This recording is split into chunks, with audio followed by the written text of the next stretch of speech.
Tukwaniriza ku Salt TV program omunyo kumacha.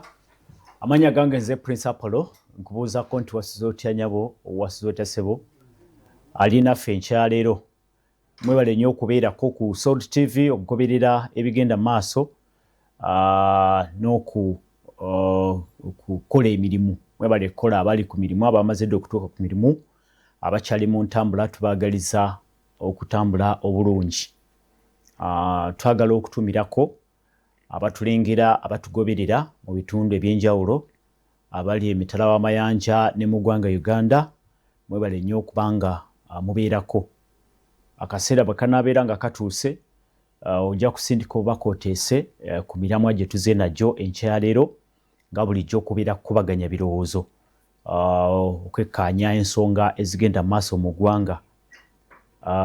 Ekiriwo oba ekyabaddewo mu wiiki eno yabadde highlight eya wiiki eno kwabadde kulonda okwa ekibiina ekya National Resistance Movement nga kye kibiina ekiri mu buyinza nga kironda structures zaakyo okutandikira ku byalo okwetooloola eggwanga Uganda ebyalo ebiri eyo ebisoba mu kasanvu emitwalo 7 byabadde byetaba mu kulonda ba flag bearers okutandikira ku LC1 obolyawo bye bagenda okuzimba structure empya ey'ekibiina ekya NRM nga tweteekerateekera akalulu aka 2026.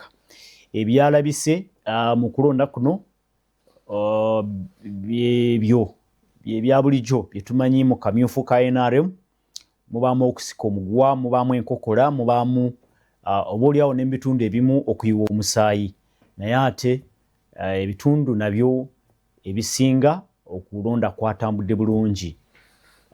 Ensonga ezaalabikidde mu kulonda kuno okusingira ddala yabadde ensonga ya register nti mu bitundu ebimu abantu babadde batuuka ku bifo kwe balondera nga amannya gaabwe tegali ku nkalala oba mu kitabo ekyo ekyabwe kye bayita yellow book ye register y'ekibiina ekya National Resistance Movement. Twalabye ne mu kitundu kyennyini ekya Lwakitula President Museveni National Chairman gyalondera nayo ensonga ezo nazo zaalabikiddeyo. Mu bifo eby'ekibuga Kampala n'ebyo ebitundu ebirala eby'ebibuga wabaddewo deployment ey'amaanyi omwabadde amagye ne police oboolyawo okutangira obusambatuko obwandiguddewo oboolyawo mpozi nga bwe nkugambye awamu ebikonde byanyoose nga beesika ebitogi olwa oboolyawo okwagala okulonda nga bagaaniddwa okulonda. Wabaddewo n'ebyayogeddwa nti oboolyawo waliwo abalonze nga si ba kibiina kya NRM naye gye byagweredde process bagimaliriza weewaawo. Negatiddwako munnakibiina kya NRM naye era munnamateeka Council Lufunya Derrick tumenyemenye mu nsonga nga bwe zaatambudde ate naawe nga bwe nkutegeezeza ojja kuba otuwa ekifaananyi nga bwe kyatambudde mu bitundu byammwe eyo ate otuwe n'endowooza. NRM esobola okutereeza etya esobola okukola ki okwongera okunyweza n'okutereeza processes zaayo okusingira ddala munda mu kibiina kuba tulowooza nti kitandikira mu kibiina mwennyini then ne kifuluma ebweru.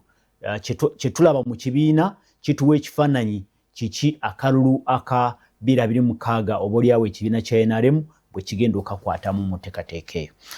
Nsanyuse nnyo nkwaniriza ku program Council Derrick buuza abalaba Salt.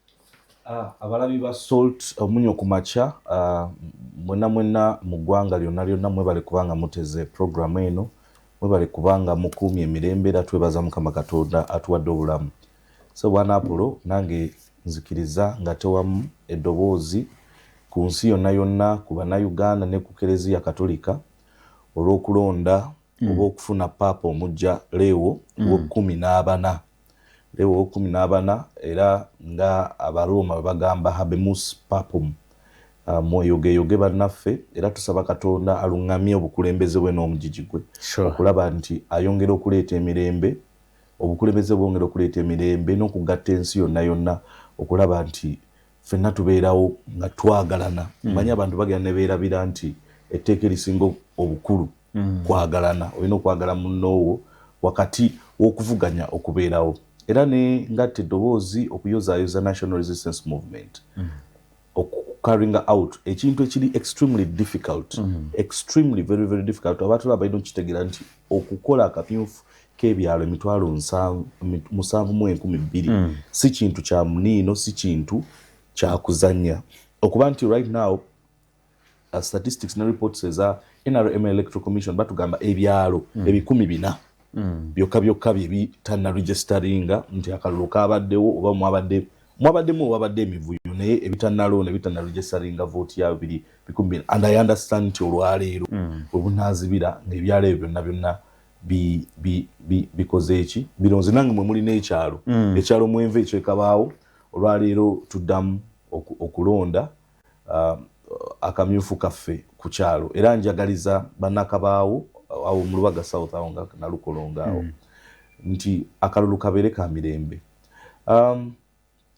Okusinziira wamu ng'ogyeko nti omusiiwufu tabula ku mbaga nti wabaddewo skirmishes naye generally NRM successful yakikoze yokka era yeyina capacity ekikola yokka mu Uganda. Tugenda kwongera okutaanya ku nsonga eyo yennyini.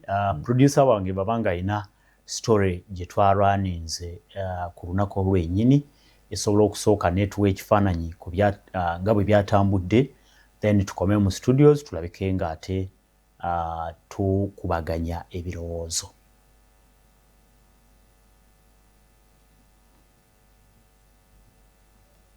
Well, producer andibanga tali ready, tuwandyagadde tufune gituwe kale.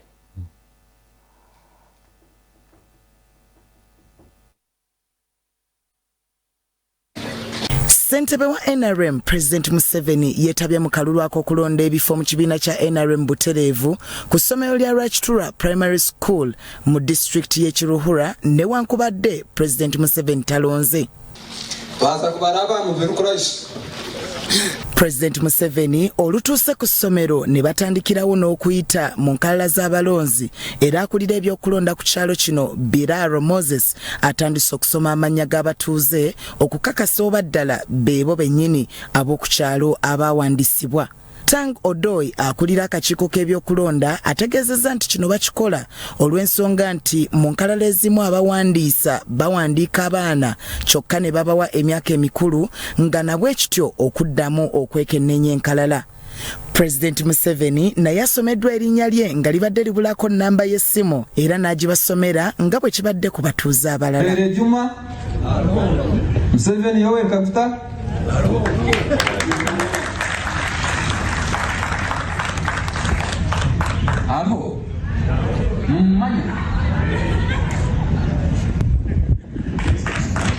okukuba tooki mu lukalala gye kugweredde ng'abeewandiisa ku kyalo kino Rachtura Cell ababadde 351 mu nkalala basigadde 209 olwo nga 61 abamu baafa ate abalala abasenguka.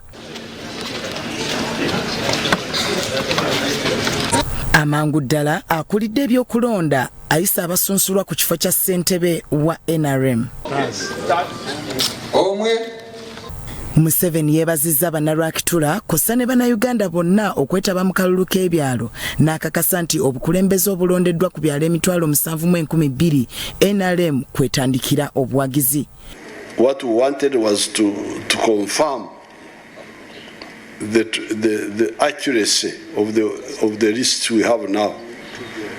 Now, the Secretariat will tell you how the others can add on their names. Yes. If we do a thorough job, the party can keep the people united and perpetuate itself and multiply itself. I'm therefore happy. Chairman wa NRM Ekiruhura Nzaire Shadrack Kaguta akakasizza nti okulonda mu district yonna kutambudde bulungi era balinze buwanguzi bwa Museveni mu kulonda kwa bonna.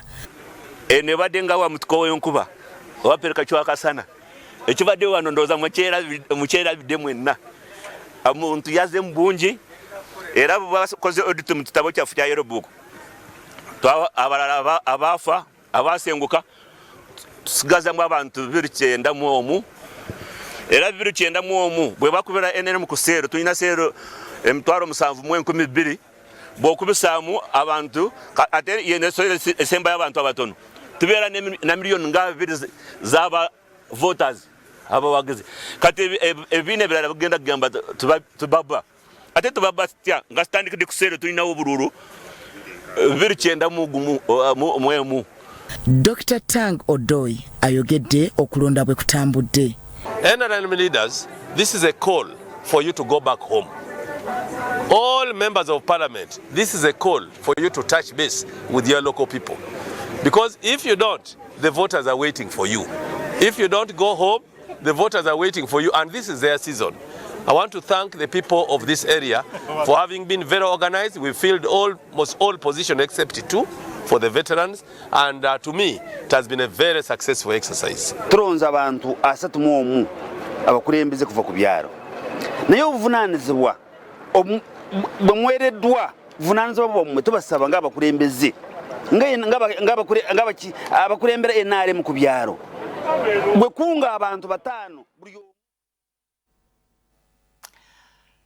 kale byebyo byabadde erwakitula President Yoweri Museveni gyalondera nga NRM eronda structures oba obukiiko bwayo ng'etandikira ku kyalo weewaawo twalabye nga erwakitula President Museveni wabadde atudde wennyini nga waliwo order ne mu bifo ebirala kabadde kayisanyo byabadde bikonde mu bitundu nga Sembabule district flash points ze batulazeeko tulaba ebitundu nga district y'Esironko Kabalole ebitundu eby'Emityana district n'ebitundu eby'Masaka ne mu Western Uganda mu bitundu eby'Erukiga ebikonde byayinyoose ndowooza ebifaananyi obirabaawo gy'emivuyo gye twogerako mu kiseera kino kyennyini egirabikira mu kamyufu ka National Resistance Movement awamu omusaayi gwayiise ate awalala tebaalonze okulonda kwongezeddwayo nga ewamu erubaga nga bw'oyogedde ndowooza bwe tujja okutandikira atulaba naawe atuwuliriza okukubaganya ebirowoozo ekifaananyi kikulaga ki nga twolekera 2026 nga tutandikidde kalulu kano akamyufu ka NRM council order wagirabye lwakitula wabaddewo really order kuba nkimanyi nti ekyo kiyinza okuba kyafudde okubanga badde balabanga national chairman wali mpozi ate ne akulira akakiiko ebyokulonda Dr. Tang Odoi naye abaddewo naye ebitundu ebirala si bwe kyabadde owewaawo. Oli mutuufu nnyo because akalulu ku kyalo ke Rwakitula Kiruhura district because of the presence of the chairman walabye wabaddewo tebyabadde bya bulijjo LED screens ziriwo technology aliwo zera ndowooza going forward mu banga eryo nga General Museveni ne counterparts be actually wabadde ne public address system wabaddewo ne weema abantu ndabyewo ne ku mazzi ng'abantu banywa ku mazzi wayinza kuba wabaddewo n'ekyokulya kati eyo zone oba eyo village yabadde model kati erina okuba mirror image ku byalo ebirala 7 emitwalo 7 mu 10 mu 9 mu 9 mu 9 kuba that one is a model zone tulina ebyalo otoddeko kino ekyerwakitula now ebintu ebyasinze okuleeta skirmishes successful bwotulina project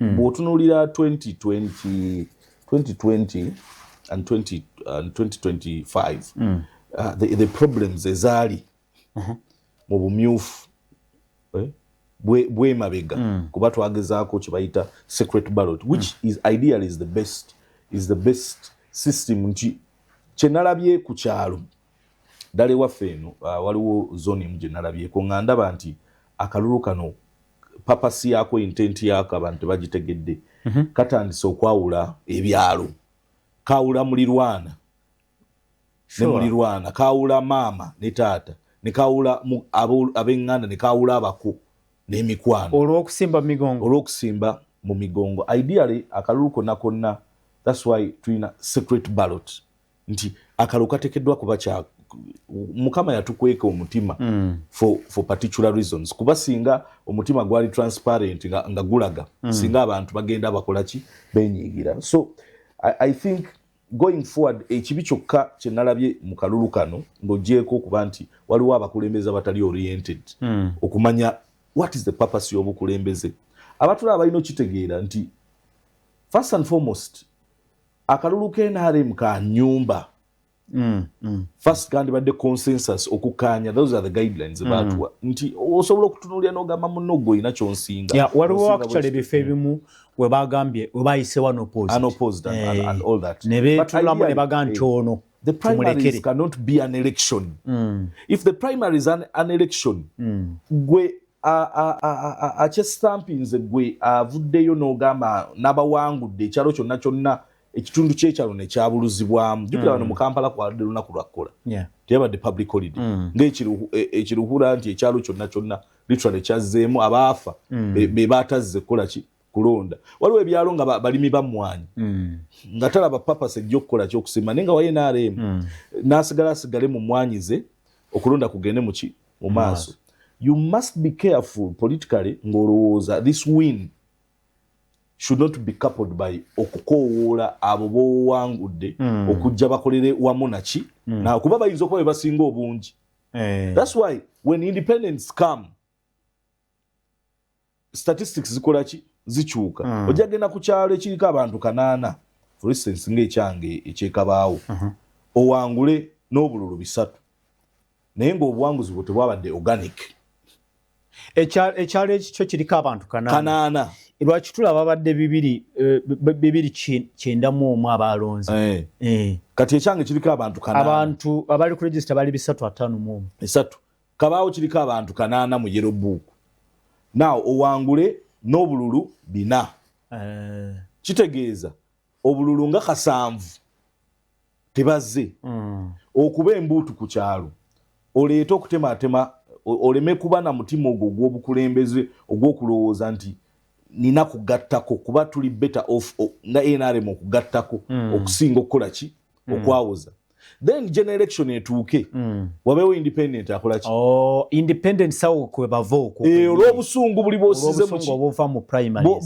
bw'osize mu ki mu bantu bakuwangule ogambe nti bakoze eki bakubbye you simply did not utilize the best tool eri available vuganya n'okwagala n'omukwano wakanya ba opponent bo n'okwagala so that kyonna kyokola kireeta party cohesion wamu nze I believe nti if the system gye tulina esobola okuperforming okuleeta ekyo ddala okugjawo enjawukana mu community tusobola okuba tonaba kwogera ku kigambo kya register kuba ebizibu ebisinga bye twalabye biva ku register ng'abantu abamu ate nga register clean up exercise yabadde yakaggwa naye abantu nga bajja ne basanga amanya gaabwe tegali ku register actually mu incidents ezimu nga neba aspirants abagenda okwesimbawo bennyini babajeewunga babajeemu no batuuse nga amanya gaabwe tegaliko ku register I think that is frustrating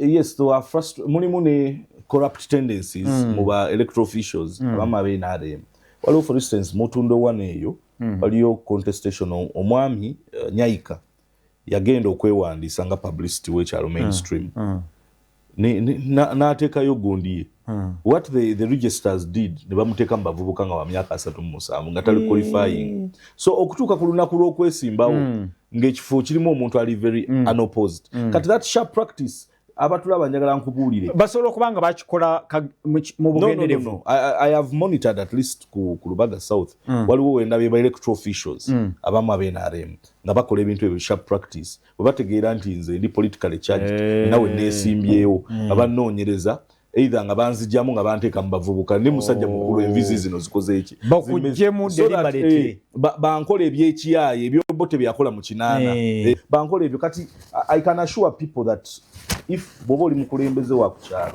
naye ng'empagiyo ebadde yakutematema kibiina tojja kufuna mirembe nga obakulembera kuba bw'oba n'ekitundutundu ky'ekyalo nga tekikuwagira oteekeddwa okuba n'amagezi ga Solomon kutya bw'ogenda okubazza ekyalo kisobole okukola ki okulaakulana ne pati esobole okunyikira bw'oba nga oli mukulembeze ali divisive ng'oliwo monga ng'okuba engoma za ggwanga mu ggye ezo ze zaakuwangusizza zisobola okukubuulira ekisanja kyo kya lutalo immediately bw'obanga gwe waguliridde kuba n'ezo elements zabadde wagulidde abantu abadde obukomando ne batunda obusika bwabwe era ebbakuli y'omugoyo nkubuulira ogenda kudaaga now abantu balina okutegeera lwaki ebibiina twesimba mu bibiina ne structures z'ebibiina kwe kulaba nti service gy'ofunye obuweereza buno bwe bakutisa abantu obuweereza bayita abantu tebabutegeera n'abuweereza tubabisiimuula tulina okukkiriza okuba ebisiimuula abantu batukozese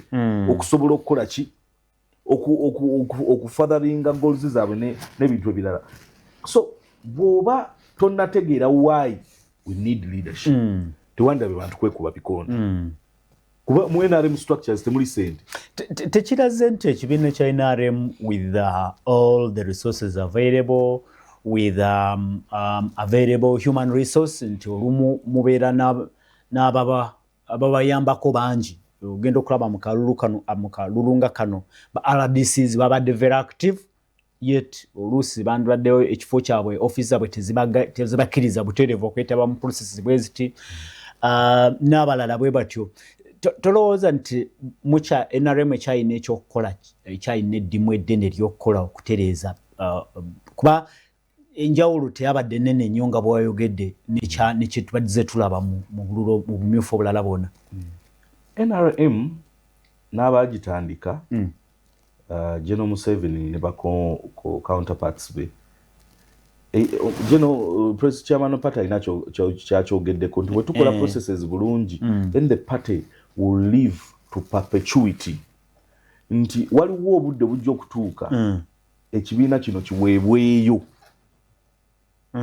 oba oyagala tokola ki toyagala mu mikono emiki for instance I have okwolesebwa nti 2030 party primaries twandibadde tulina digital register bwe batugamba register is digitalized kati okuleeta register ez'ebipapula ez'ebipapula abantu zebakuddemu ne bateekamu step wire ne bongerezaamu obugundi omulembe gwo twandigudibizza n'okuleeta akalulu because omanyi secret ballot erina logistical nightmare that's why tujja obutinga ya ssente nyingi nnyo ne NRM terina personnel though esinga ku balala so mu mulembe mu myaka mu mulembe gwa omukyasa kya 21 nga teknolojia azze nga president emphasizing ICT nga tulina online registers digital registers nandowoozeza ne party yaffe abaana baffe betuze nga tusomesa okudevelopinga NRM app nga bw'okiraba wano abantu oli n'atuula mu nnyumba ye n'ateekamu n'ennamba ye ya national ID n'ekyalo kwava kuba register digital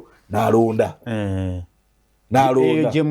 eyo kati buli bwe tunaaba nga tuhandinga over ekibiina ejo tujja okulaga because you see ekisookera ddala akalu kaba secret nga bwe kalina okuba teri akuteeka ku nninga olonda nga Katonda ye mubeezi wo ku candidate ne wano wabaddemu factors nyingi manerenda ku kyalo bw'aba yeesimbye okuba chairman yayina endagaano oyo yayina ekyapa kyo akulabe ng'osimbye eri enkyakikole ki akitwale so there are so many factors at play ddala wano mu waliwo n'okubeera nga sizaalawo omuntu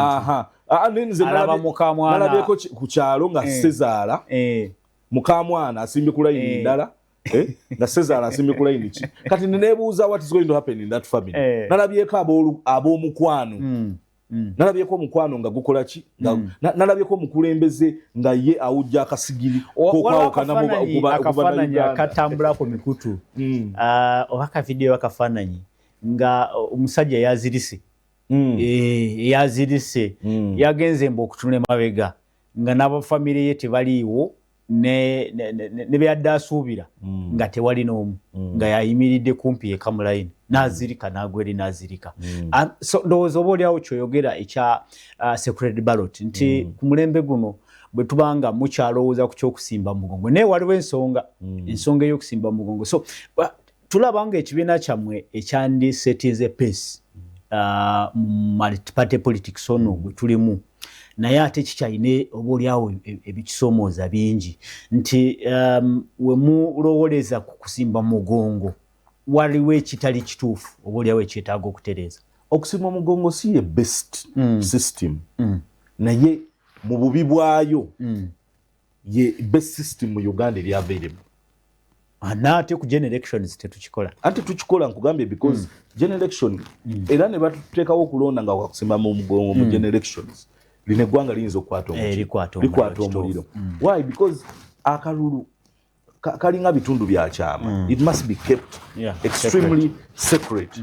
This is a contract yene endagaano gy'okola gwe ne Katondawo n'okufumiitiriza biki byoyagala abaana n'abazzukulu bo mu maaso because obukulembeze buno abantu tebabujaajamye. I don't know why people give a fuss nti yawangudde oba chairman bw'ekyalo ne yawangudde mu mbeera nga alese amalaalo. People are hurt. People bayina omanyi tewali kintu kibi nga kulyamu lukwe ne Yesu mukama waffe era Yuda bwe yamulyamu olukwe yamaliriza nga yetuze okitegeera the conscience weighs heavy ku Sezaala ng'alaba mukamwana asimbye ku muntu omuki naye nga babadde eggulo bali ekyeggulu nga yamulaganyiza nga bwali emabegawe ye lwaki tutuuka ku mbeera in a system ereetera families and communities okuyulika. It is not no parish development model. Oli bw'anaagula ne bwe zinaaba mbizi oli omulala ajaziwa obutwa ne bwe binaaba byennyanja oli ng'amulala yankola empalana eva muno yereetera abantu abamu okutuuka mu programs ne bagamba bano temubawa bano mubawe bano. And it's a very same reason right NRM performs poorly here. Why? Nti bw'oyingira primary zino newe amaanyi ameemanye gamala ebitaki embuga n'oyingira muno n'olaga nti kano kafuuse kalulu nnyo abantu ne bawulira obulumi ne baba nga balina ekko ku mutima ne banga bawulira embeera tetambula bulungi nnyo nga bawulira wabakosezza bubi nnyo nga ate tewaliwo remedy ya muzzaŋŋanda. First the party is polarized. Okuba walabe tewali ne bwakisekka mu Kampala wakati kuba nayiseewo wabaddewo abantu abasoba 3 nga bali mu NRM. Kati weebuuza how comes when it comes to general elections ewakisekka NRM balonze 3 agenda okulanga tafunyeewo oba afunyeewo 3 baba 3 oba abo 3.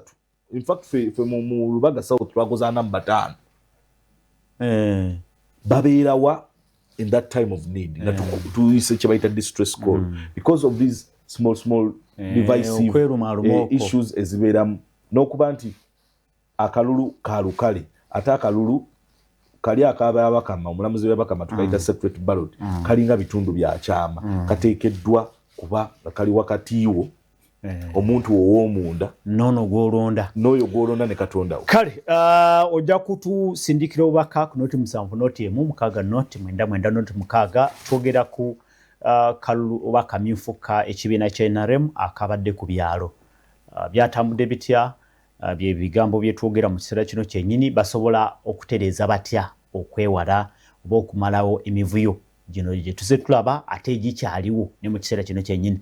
One observation gye nsobola okukola mu kiseera kino kyennyini abantu abamu obaoliawo kyebabadde tebalowoozaako oba nze abadde sikirowoozaako abantu abamu mu bifo ebimu babadde beekuba na bikonde nga baagala kulonda nga batuuse wali nga basanze nga tewali amanya gaabwe tegali ku register ku yellow book tebagenda kulonda.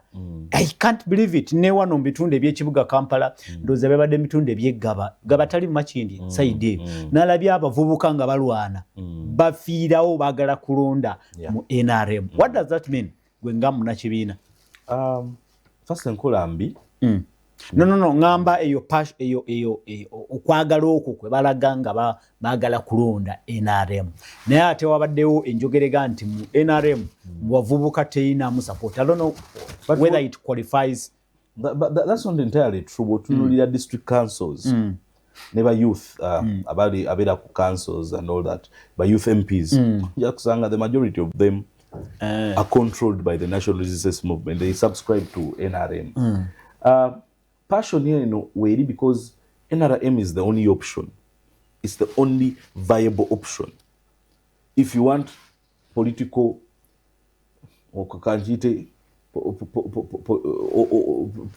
political saving, NRM the only available structure oba makeshift omuntu mwasobola okugenda na practicinga sane politics. That's why wabaddewo okuyayana. Actually kuyayana nalabye ekifaananyi ekyo ky'okuyayana wabaddewo obuwagizi obuleta n'omuntu okwagala okulwana because alaba waliwo ekitagenze kituufu. Obuwagizi obwo bulungi weebuli, naye obuwagizi obwo nze in my view bwetaaga okuba transformed in real social transformation y'abantu.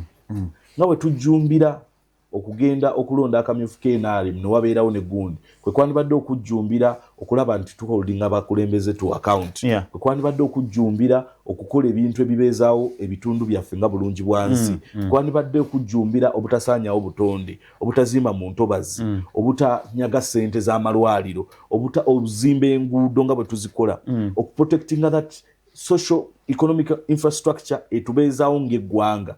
Okitegeera okubeeramu n'omu okuyaayaanira okukola obulungi, okuyaayaanira okumanya information. Some of the issues are caused of misinformation.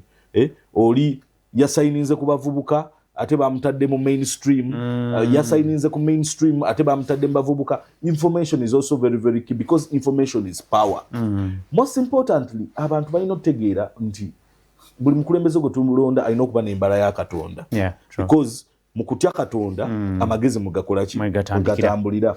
So omukulembeze ayina ensigo embalaza okutematemamu abantu, obutakuŋŋaanya abantu, okutaking advantage of weakness y'abantu nga Manerenda aba yeesimye ku bakyamani w'ekyalo. Manerenda okimanyi abawantiisa, ng'okimanyi nti singa sika mugongo ng'abantu bakusalawo basobola okukola ki n'oyina entiisa kuba towadde bukulembeze wabula owadde kutiisibwa. So if we can transform energy eno gana amaanyi kuno okuyaayaana okwa NRM abavubuka ku babaddemu abakyala ayiso abakyala mu bungi nalabe abaami nga baagala okuparticipate n'abakadde n'abazirwanako kuba nekiruhura nalabye nti abazirwanako tebabaddewo and all that. Kati kituyambako okukozesa amaanyi ago nitu transforming eggwanga lino. Ekyo kyekyandibadde okuyaayana kwange si bifo nti nze ndi NRM chairperson ku kyalo naye ng'ekyalo kiriko obuyinike. I think kyetwandibadde tulaba bulijjo bwe naalabye ekyo kye naalabye ekyabadde mu bitundu n'abirabye mu bitundu byeggaba ndowooza abavubuka nga balwana okubanga balonda mu NRM structures. Ndowooza kyetwandibadde ne mu bibiina ebirala byonna nga waliwo okuyaayaana okwo kyeki eyo fire yesobola okutambuza obukulembeze ne tubeera nga competition eno ne tuleetera abakulembeze ab'ensa oba oliawo kyendowooza. Naye bwe tutuuka ekiseera ng'abantu tebaagala genda kulonda, that is very dangerous. That's what I think. Ng'abantu ne babateeka akalulu abantu bagamba ebyo tubiveeko ebyo era tumanyi n'agenda okuyitamu kati tewali kintu alakola ki. So I was happy to see what was happening. Si lwaki ne nandyagadde n'okukiraba mu bibiina ebirala nga NUP nayo batesetese. Ndowooza bo tebalina process ng'eno, bayinza obutaba na busobozi buteekateeka process ng'eno. NUP balina bagiyita conclave eyalonze Papa Leo. Conclave balubatu bubondo ate tomanya naani ne system zaabwe bo basindikayo bambega okumanya oyimiridde otya. So you can't nokubambega yenna everyone has a price. Buli omu waliwo abalina otundutundu bwa feza asatu be basobola okuba bagenza okubega kuba bakola ebitundu 5, then ebitundu 5 bijja wano ku kibiina oba kakiiko akakola ki. So that sort of system tesobola kuwa desired result kuba kyovolaba crippling party party tesobola kugenda ne ikanga oluyiira netuuka nakapiripiriti negenda kona kamudi negenda egatuna negenda egundi emwoyo Arua nekwata ebusia kona to kona Butiaba and all that. So it is important nti any political party yandira fubanye nnyo okulaba nti emirandira gyayo gituuka ku buli kyalo. Open up the space, but also we should be talking about issues of funding political parties. Nayogera kwa nengamba tekijja kusobola ng'abantu tebali enyigidde mu kuzimba ebibiina byabwe election political party financing. Eryo teeka bwe litayita mu parliament tujja kusigala ng'abo be balowooleza be balina ssente nga NRM bakibasibako tibo balina state power tibe bajja okusobola okugenda okukola processes ezo nga ku byalo. It is important buli muntu tetumu opportunity okulaba nti agenda n'asaka obuwagizi n'akunga abantu be ne tulaba and the best team should always win. Kale tujja kuba tusoma obaka bwamwe abali ku Soul TV program omunyo ku macha enteekateeka mwazirabye mutya nga NRM eyita mu kamyufu kaya akasooka ku kyalo okulonda structures ez'oku byalo okwakomeekerezeddwa wadde ebitundu ebimu tebyalonze era bigenda kubanga bimaliriza processes ezo ndowooza today lunaku ndowooza obaoliawo tujja kubanga tusoma ku baka babatuuliriza tulabe bo bagamba ki ababaddeeyo mu bitundu byammwe mwalabye eki era tusuubire kino ekifaananyi kitwalabye kyekyo kyobadde osuubira oba nedda. Yiga Samuel Mere ali mu Namulondo zone ebweyogerere agamba nti Principal Owele Kuweleza sincerely speaking NRM should leave other opposition political parties to do the same but they always refrain them from exercising their primaries. And another thing, NRM primaries depicted what will happen in 2026 the way it was chaotic, which means they are the catalysts of violence. Otherwise, I agree with Council Lufunya that the primaries and general LC1 elections to come should be a secret ballot. Of course, actually LC1 mu general elections ezaggwa nayo zaali za kusimba mu migongo. So onaga nti kyandibadde kirungi nabo bakole secret ballot kuba enjawukana ezisigalawo ku kyalo ate nga abantu bano betwogerako bawangalirawo mu kitundu kyekimu bwe wanga balina obutakkaanya bajja kusigala nga beesojja nga kijja kusigala nga kikola kibakosa oba oliawo mu mbeera emu oba endala. Kavuma Aaron munnakibiina kya NRM agamba nti Principal, thank you so much for hosting Council Derrick. Oleese omuntu omutuufu okwogera ensonga y'akalulu ka NRM. Ffe waffe ku St Anne mu zone e Kabowa twalonze by consensus simanyi agamba nti mu butuufu ng'abantu ab'enju emu ekyo kyekyandikoleddwa nga Council bwagambye. Kale tweyanza nnyo Kavuma Aaron naye ndozo gye tubuulira motivation bagijjawa eno ey'okwekuba ebikonde n'okunywa omusaayi balina bye basuubira mu maaso awo okuganyulwamu mu mbeera eyo oba nedda. Praise God Mr. Polo omwami oyo atugambye enno ewaffe tugenda kulonda leero naye ate abalala batugamba tekuliiyo ekituufu kyeki. Charles from Kabowa zone Mutundwe. Central zone. Information ndowooza olina okugiqualifyinga bulungi engeri gy'oli ku national media okakasa ekituufu ky'owawa. Praise God Principal webale nnyo okukyaza omukulu oyo mwebale nnyo okulonda naye mweyanise bubi bwe mutyo nga muli mu nyumba bwe munaafuluma nga 2026 temutiŋŋane agamba nti naye mukimanye nti bino byansi ate there is life after politics. Overnight leero gyeri e Canaanland nze Kyenyange Mire Bukoto Ntinda nkomawo era mundabiranga ddala mu 26 bwebaka obwa Mire Kyenyange nkwagaliza ebirungi byereere webale kubeerako ku Soul TV. Ndoza woba otandikira agamba nti temutiŋŋane bwe bunaafuluma 26 bino. Ideally ofaki n'ensi.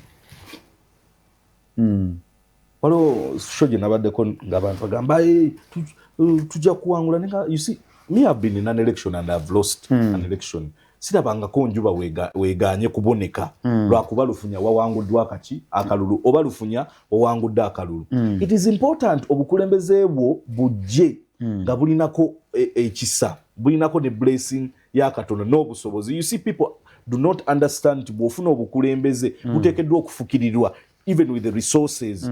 Ogenda okukola emyala gyekabaawo n'oba chairman we NRM nga wafunye 100%. Naye nga okulonda ku oba obukulembeze bwe togenda kugobererwako resources na busobozi kufukirira kwa Katonda osobola okukola omwala gwe Nalukolongo owereza abantu abo bakulonze bakuyita owamanta buwammansi ojja kusigaza stamp yo n'ebirala okugenda okulya emiceere n'ebintu ebifaanana bwe bityo without impacting the people you lead. Ekibatta ye stamp ey'ekyalo ebeera 18% ku ploti ze batunda kakisinziira bano bwe badde bagenda okubeera flag bearers aba LC1 kisinziira you have to understand kiki ekikututte mu bukulembeze bwe kikutwala mu bukulembeze ng'onoonya mmere ya leero you're in the wrong place you're in the wrong place ogenda kubeerako mukulembeze wakufuna bizibu na bizibu neyazanya aba St. Anne initially it's a model zone abantu bajja nga bakoze by consensus because this is what it's supposed to be.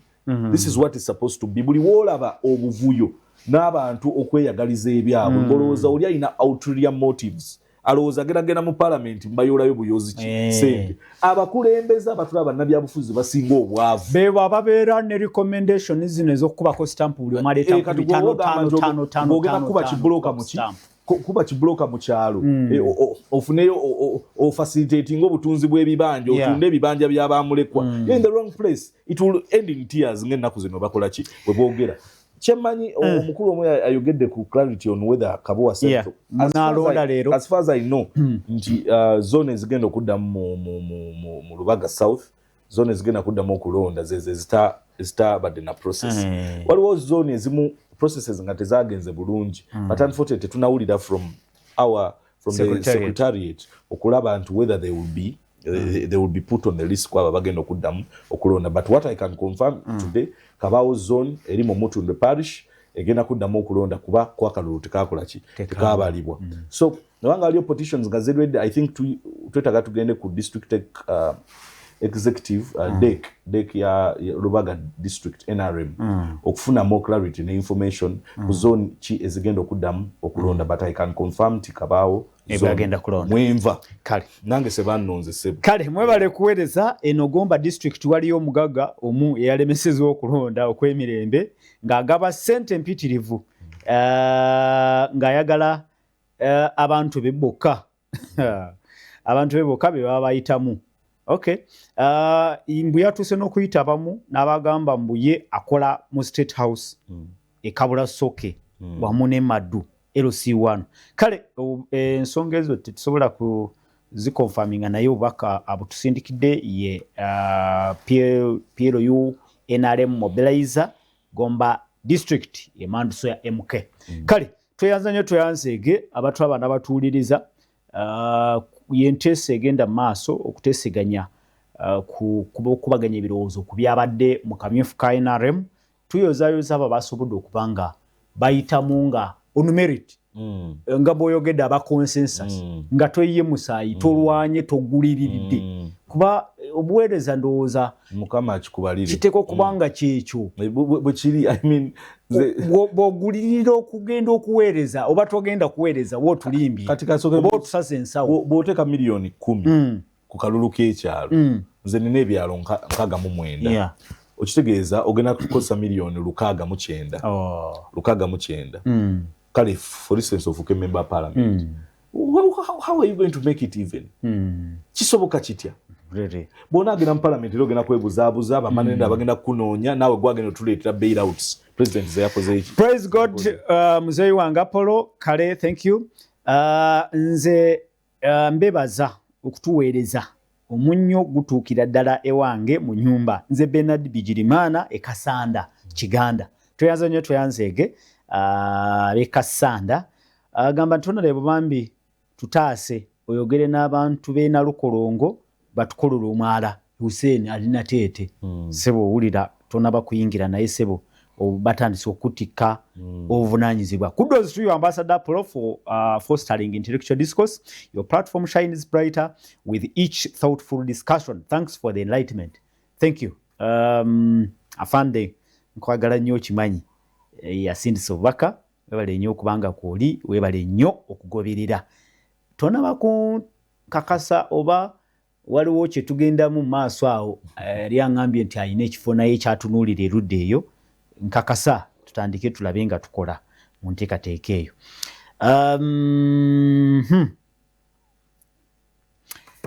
Going forward, olaba nga musobola kukola ki okutereeza processes nga zino ate olw'obukulu bwazo kiyambe oba olyawo n'eggwanga lyonna mmwe nga NRM then ne obukulu obulungi obunaava mu kibiina kuba owulidde Kyenyange Emirenga agamba nti kitulabye bwe munakitwala mu 2006 omusaayi teguyiike. Olaba nga obadde oyogedde ku digital register esobola okwongera okutereeza ebintu. The NRM should embrace ICT or it will get embarrassed. Olaba NUP eina bakibayita ba online foot soldiers. Olutalo ne lutwalo manyo olutalo kate lucha bayonets and horses luli digital waliwo ne digital cyber warfare and all that. So to avoid these basic ebintu ebyawula mu bantu, NRM should embrace ICT or it will get embarrassed going in the future. Tuina digital registers, we should all go digital mu bululu bwaffe ne tuba organized tukozesa opportunity eyo nga tukyayina masses tukyayina abantu abayayanira. NRM ngemaze okulonda, it is important leadership eno gye abantu abamu abaye n'omusaayi abamu nga baazirisa abamu nga ekozesebwe okukola kye bayita social transformation. Omukulu wenateeta ngamba nkola omwala siina bwe nsobola kugukola nga siina bukulembeze. Okitegeera bwe nkeera ku makya nengenda nesimbawo nesiweebwa kalulu. Okitegeera nze for me omanyi nze ntera nnyo okubulira abantu I don't lose sleep over elections ng'abantu abalala bazirise for what Katonda bw'aba asazeewo nti nze agenda okuba member of parliament. Okitegeera I will tell you abantu abanvuganye ne bajja nga balinga omusenyu gw'oku nnyanja I will be a member of parliament and I will execute the mission ebempereddwa. Kati nfiira kiki ekintwaza ennyumba yange bwammanerenda mpenguzi ku kyalo secretariat processing eno bwebanga ewedde bakola evaluation ne wabeerawo recommendations naki bwe bityo okulaba nga going forward wabeerawo ebikyukamu oba nedda simanyi. Unfortunately, I'm not part of the top brass ya party. Olaba nga kyetaagisa nange ndi foot soldier. I think it's important any party worth their head should go and reflect on an exercise gye bakoze ng'eno. What has gone wrong? What can we improve? Do we have the resources? Two, the national resistance movement should undertake seriously recruitment, identifying leaders who are going to take over the party, because most of the leaders that we have are in the evenings of their lives. Ne bwe bana bafunye gwa butuukirivu nga mu myaka gya butuukirivu 10 mu ameka mu 2 okitegeera they will leave but the party has to have kyebayita perpetual succession. Kuba kankubuli the biggest failure of any institution, any person, if there is no inheritance, if there is no heir, if there is no person to take over the reign. Okitegeere kikaba Ibrahim talina Isaka agenda okola ki okuzaala Yakobu, talina Yakobu azaale Isirairi n'ebika 12 then bisasanire mu processes nga zino tolabamu element ya succession, tolabamu this nteekateeka ereeta basika. This is smoke screen. Okitegeera tusobola kulaba bulungi kati emisege gitulina munda mu NRM abamu bafuna amazzi gano ag'ebisooto ne bagakola ki ne bagasiikula tusobola kulaba buki bulungi. It's important ti NRM efune league efune department identifying aba bagenda okutaking over the reins of the party once actually Democratic Party akadeno katweddeko Democratic Party yabayiranga ne Young Democrats nga abo be bakola ki be baliikiriza abakadde abakola ki abagenda bavaamu bakulirira ne bava mu bifo ndowooza abasinga omugigi gwe tulaba gwonna ogwaba Norbert Mao n'abalala bonna bamuwanga kivumbi eyo gye baava NRM kyogamba nti eteekwa kuba ne system ng'eyo nga yeteekateeka abakulembeze abasikira ekibiina eteekeddwako because it's failure if you don't have successors if you don't have successors ojja kukomaawo ojja kubanga kano ojja kuba because you look at the success ya chama cha mapinduzi in the Tanzania here you understand from Mwalimu Julius Kambarage Nyerere to now gwe tuyina Suluhu Samia this is what success means what you started must outlive you. It must become Wemukuru a legacy. And I think that has been lacking in such a way. I hope these elections going forward will bring the party to realize that better go. Ekigambo ekisembayo honorable tuve kumpewa. Abatulaba tunonye emirembe era tugigobererenda. Kambabulire ewatali mirembe ewatali mukwano na kwagala era nkigamba n'abantu be Lubaga South ewatali mukwano na kwagala ewatali mirembe ewataginoonya okwetabangula tekulina nkulakulanje kukola ki kyekuleeta most importantly mukozesa akakisa ke mulina kwe kulonda obukulembeze nga tewaliiko buyinike tekuliiko bukwakulizo lono omukulembeze oyo asobola delivering mission ey'obuweereza si byangu. So once you do that, I think we have a future as Ugandans, we have a future as Lubaga South, we have a future as anywhere. An inheritance obusika bwetuwaayo eri abaana baffe n'abazzukulu baffe obusinga ku buno bwetukola. Kale tweyanza nnyo tweyanzege waliwo n'asindisa message n'aga nti naye bamukubye olukokola ne bamugyamu mu kulonda naye si enkomerero ndowooza gumiikiriza olinde ekirala ekijja ekizibu nti NRM chairman yalagidde nti agwa mu kalulu kano ak'ekibiina ate taddamu tageza n'akomawo nga independent. Agangenze principal aba sports okuli Jeffrey Mugerwa ne Abel Kitaka be bagenda okujja batubuulire Manchester United kati weeyise waawo etute Europa oba nedda.